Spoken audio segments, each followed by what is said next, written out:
अध्याय 2 भोजन के घटक। अध्याय 1 में हमने उन खाद्य पदार्थों की सूची बनाई थी जिन्हें हम खाते हैं। भारत के विभिन्न भागों में खाए जाने वाले भिन्न भिन्न व्यंजनों के बारे में भी हमने बताया था तथा इन्हें मानचित्र में अंकित किया था। एक प्रकार के भोजन में चपाती, दाल और बैंगन का भरता हो सकता है तो दूसरे में चावल, सांभर, भिंडी हो सकती है।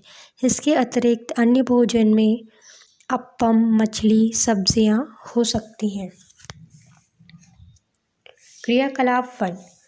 आमतौर पर हमारे आहार में अन्न से बना कम से कम एक व्यंजन होता है। दूसरे खाद्य पदार्थों में दाल या मांस का कोई अन्य व्यंजन तथा सब्जी हो सकती है। इसमें दही, मट्ठा तथा अचार भी शामिल हो सकते हैं। इस तरह के आहार के कुछ उदाहरण दिए गए हैं। अध्याय 1 में प्रस्तावित क्रियाकलाप 2 में आपके द्वारा सारणी में दिखाए गए व्यंजन छांटिए। इस सूची में कुछ अन्य व्यंजन जोड़िए। कभी कभी हम अपने भोजन में वस्तुतः इन सभी व्यंजनों को नहीं ले पाते। यदि हम यात्रा में हों तो हम वही खा लेते हैं जो रास्ते में उपलब्ध हो।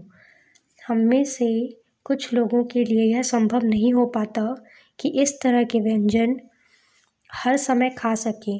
आहार में विभिन्न खाद्य पदार्थों के इस तरह के वितरण का कोई ना कोई आधार होना चाहिए। क्या हमारे शरीर को विशेष प्रयोजन के लिए विभिन्न प्रकार के भोजन की आवश्यकता होती है?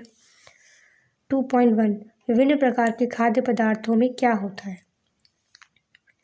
हम जानते हैं कि प्रत्येक व्यंजन एक या एक से अधिक प्रकार की कच्ची सामग्री से बना होता है जो हमें पादपों या जंतुओं से मिलते हैं। इस कच्ची सामग्री के संघटक क्या हैं? इस कच्ची सामग्री में हमारे शरीर के लिए कुछ आवश्यक घटक होते हैं। इन घटकों को हम पोषक कहते हैं। हमारे भोजन में मुख्य पोषक कार्बोहाइड्रेट, प्रोटीन, वसा, विटामिन तथा खनिज लवण हैं। इसके अतिरिक्त हमारे भोजन में रुद्रांश या जल भी शामिल है जिसकी हमारे शरीर को आवश्यकता है। क्या सभी खाद्य पदार्थों में ये सभी पोषक उपलब्ध होते हैं? कुछ साधारण विधियों से हम ये जान सकते हैं कि कच्ची सामग्री या पके हुए भोजन में कौन सा एक या अधिक पोषक उपस्थित है। कार्बोहाइड्रेट, प्रोटीन तथा वसा के परीक्षण अन्य पोषकों के परीक्षण की अपेक्षा सरल है। इन परीक्षणों को करने के लिए आपको आयोडीन, कॉपर सल्फेट या कास्टिक सोडा विलयन की आवश्यकता होगी। आपको कुछ परख नलियों तथा एक ड्रॉपर की भी आवश्यकता होगी। इन परीक्षणों को पके हुए भोजन या कच्ची सामग्री पर करें। अपना परीक्षण इन पर या अन्य किसी उपलब्ध खाद्य पदार्थ पर भी कर सकते हैं। इन परीक्षणों को सावधानी से कीजिए और किसी भी रसायन को खाने या चखने का प्रयास मत कीजिए। यदि आवश्यक विलयन तत्काल उपलब्ध नहीं है तो आपके अध्यापक निम्न विधि से उन्हें तैयार करा सकते हैं। आइए विभिन्न खाद्य पदार्थों की जांच करके देखें कि किसमें कार्बोहाइड्रेट उपस्थित है। कार्बोहाइड्रेट के कई प्रकार होते हैं। हमारे भोजन में पाए जाने वाले मुख्य कार्बोहाइड्रेट मंड तथा शर्करा के रूप में होते हैं। यदि किसी खाद्य पदार्थ में मंड है तो हम इसका आसानी से परीक्षण कर सकते हैं।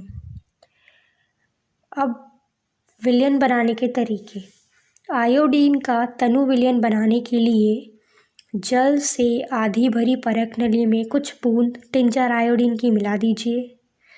दूसरा, कॉपर सल्फेट विलयन 1000 मिलीलीटर जल में 2 ग्राम कॉपर सल्फेट घोलने से बन जाता है। 100 मिलीग्राम जल में 10 ग्राम कास्टिक सोडा घोलने से हमें अभीष्ट कास्टिक सोडा विलयन मिल जाएगा। क्रियाकलाप 2 मंड के लिए परीक्षण। परीक्षण के लिए खाद्य पदार्थ या कच्ची सामग्री की अल्प मात्रा लीजिए। इसमें तनु आयोडी विलयन की 2 या 3 बूंदें डालिए। खाद्य पदार्थ के रंग में होने वाले परिवर्तन को देखिए। क्या यह नीला या काला हो गया है? यह नीला या काले रंग का काला रंग मंड की उपस्थिति को दर्शाता है। इस परीक्षण को किसी अन्य खाद्य पदार्थ के साथ दोहराइए और जांच कीजिए कि किसमें मंड है। अपने प्रेक्षणों को सारणी में लिखिए। प्रोटीन के लिए परीक्षण। प्रोटीन के परीक्षण के लिए किसी खाद्य पदार्थ की थोड़ी मात्रा लीजिए जिसमें खाद्य पदार्थ का परीक्षण करना है। यदि वह ठोस है तो पहले उसका पेस्ट या चूर्ण बनाने की आवश्यकता है। खाद्य पदार्थ की थोड़ी मात्रा को पीसकर या मसलकर उसके चूर्ण को एक साफ परख नली में डाल दें और 10 बूंद जल डालकर उसमें अच्छी तरह हिलाएं। अब ड्रॉपर की सहायता से परख नली में 2 बूंद कॉपर सल्फेट का विलयन तथा 10 बूंद कास्टिक सोडा का विलयन डालिए।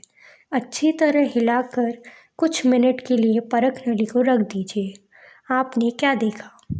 क्या परख नली का पदार्थ बैंगनी रंग का हो गया? बैंगनी रंग खाद्य पदार्थ में प्रोटीन की उपस्थिति को दर्शाता है।